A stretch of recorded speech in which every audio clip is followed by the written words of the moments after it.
আসসালামু আলাইকুম সবাইকে, শুভ সকাল। আশা করি সবাই ভালো আছেন। আমরাও আল্লাহর অশেষ রহমতে আলহামদুলিল্লাহ ভালো আছি। আর ভিডিওর শুরুতে সবার কাছে ছোট্ট একটা রিকোয়েস্ট, প্লিজ একটা লাইক দিয়ে ভিডিওটা কন্টিনিউ করবেন। এটা ছিল শনিবার দিনের একটা ভ্লগ। তো ঘুম থেকে উঠে আমি আগে ব্রেকফাস্টটা রেডি করে নিলাম। আজকে কোনো স্পেশাল কিছুই করিনি, নর্মাল রুটি, ভেজিটেবল আর ছিল ডিম ভাজি আর একটু ফ্রুটস।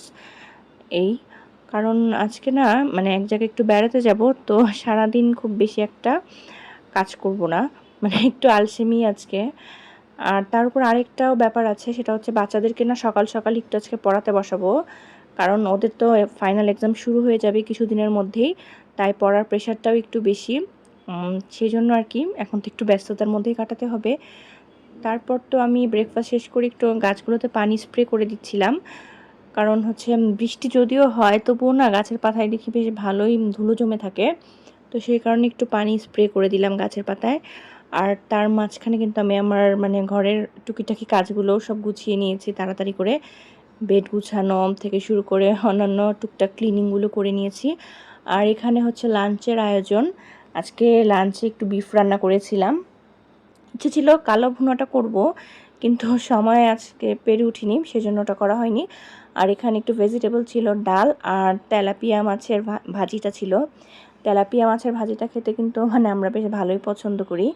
তো এই ছিল দুপুরের আয়োজন। তারপর তো আমরা খাবার শেষ করেই একদম রেডি হতে চলে গেলাম, যেহেতু এখন খুব ছোট দিনের বেলা, তাই মানে বাইরে যেতে হলে না অনেক তাড়াতাড়ি করতে হয়, নয়তো সানলাইটটা থাকে না। তো এখানে আমি আমার ড্রেসগুলো বের করে আয়রন করে নিয়েছি, আর এখানে আমার টুকিটাকি জুয়েলারি অ্যাক্সেসরিজগুলো একটু বের করে নিয়েছি। আমি তো এই যে কিছুদিন আগে যে নতুন নেকলেসটা কিনেছি সেটাই পরবো, আর সাথে ব্যাঙ্গেল ছিল আর ফিঙ্গার রিং। তারপর তো এখানে একটু মেকআপ করতে বসে গেলাম। কোনো ভারী মেকআপ তো আমি কখনোই করতে পারি না, হালকা পাতলাই মেকআপ করি, কারণ আমি খুব একটা মেকআপ এক্সপার্ট না। তারপর তো আমি রেডি হয়ে নিয়েছি, আর বাচ্চাদেরকে তো প্রথমে রেডি করে দিয়েছি। আর ওরা না রেডি হওয়ার পরে মানে এত হয়রানি করে, আমি জানি না সব বাচ্চারা এরকম করে কি না। সব সময় মানে দুইজন আর কি বাসার ভিতর একটা মনে হয় ঝড় তুফান চলছে, এরকম একটা ব্যাপার। তো আমি সেজন্য ওদেরকে একটু আগেই রেডি করিয়ে দেই যে তোমরা লিভিং রুমে বসে থাকো, কিন্তু না, সেটা তারা করে না। তারা তারপর ছুটোছুটি করতেই থাকবে। এই তো আমরা এখন আর কি বের হয়ে গিয়েছি। তারপর তো চলে আসলাম, আর আজকে চলে এসেছি আফতাবনগরে। এটা হচ্ছে জহুরুল হক সিটি, ওই এরিয়াটাতে আর কি। এখানে কিন্তু মানে কাশবন আছে, দেখার মতন একটা জায়গা। আসার সময় না খুব ভালো লাগে রাস্তাটা দিয়ে আসার সময়, কারণ হচ্ছে শহরের কোলাহলটা অনেকটাই এখানে কম, তো নিরিবিলি একটা পরিবেশ। তো আমার ছেলেমেয়েরা তো বলছিল মনে হচ্ছে ঢাকার বাইরে চলে এসেছি, দাদু বাসার দিকে চলে এসেছি, মানে তারা খুব এক্সাইটেড যে এরকম একটা কোয়াইট পরিবেশ দেখে। তারপর এখানে ক্যান্ডি ফ্লস বিক্রি করছিল, তো ওরা দেখে তো বায়না করলো যে এটা খাবো। মানে বাচ্চাদেরকে আকর্ষণ করার জন্যই মূলত এই বিজনেসগুলো, আসলে যেখানেই যাবেন দেখবেন যে এরকম কিছু থাকবেই যাতে হচ্ছে বাচ্চারা ওগুলোর প্রতি আকৃষ্ট হয়ে যায়। তো ওদেরও তো যথারীতি কিনে দেওয়া হলো। তারপর আমরা আশেপাশে ঘুরে ঘুরে একটু দেখছিলাম, আর পরিবেশটা তো খুবই ভালো লাগছিল আসলে, একদম খুব একটা কোলাহল ছিল না, আর মানুষের ভিড়টাও না আজকে খুব একটা বেশি ছিল না, নিরিবিলি ছিল অনেকটা।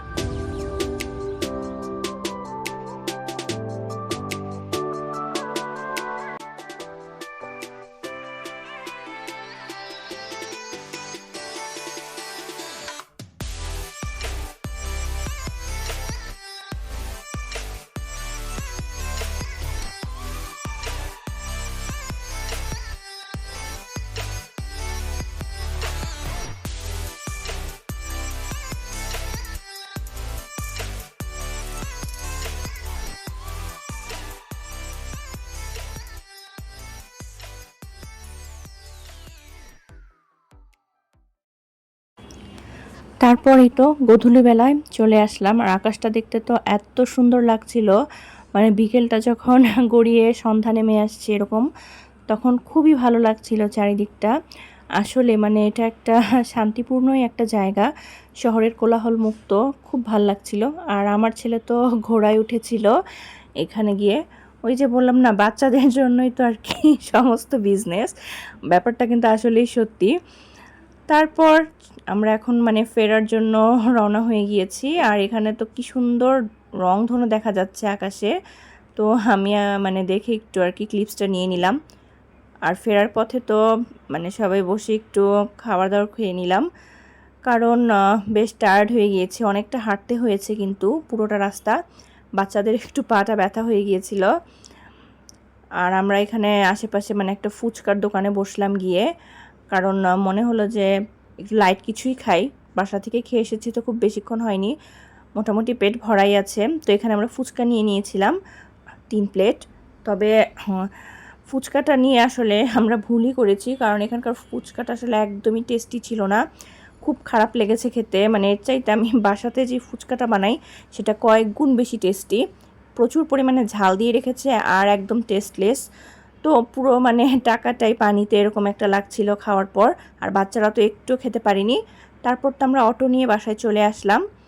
আর আসার পরে বাচ্চাদেরকে এখানে একটু নাস্তা দিয়েছিলাম, যেহেতু ওরা হচ্ছে অনেকটা হেঁটেছে আর ওই ফুচকাটা ওরা একদমই খেতে পারিনি। তো এখানে একটু মুড়ি মাখিয়ে আর একটু জিলাপি এনেছিলাম, তো সেটাই ওদেরকে দিয়ে দিলাম। আসলে ফুচকা না, আমি দেখেছি সব জায়গাটা না সেরকম একটা টেস্ট হয় না, যেরকমটা আমরা ভাবি যে সবসময় টেস্টি হবে। আর আমি তো নিজের জন্য একটু চা নিয়ে বসে গেলাম, যেহেতু বাইরে গিয়ে চা খাওয়া হয়নি, আর চা না খেলে তো আমার মাথা ব্যথা শুরু হয়ে যায়। আর আজকের ব্লগটা এ পর্যন্তই। ভালো থাকবেন সবাই, আল্লাহ হাফেজ।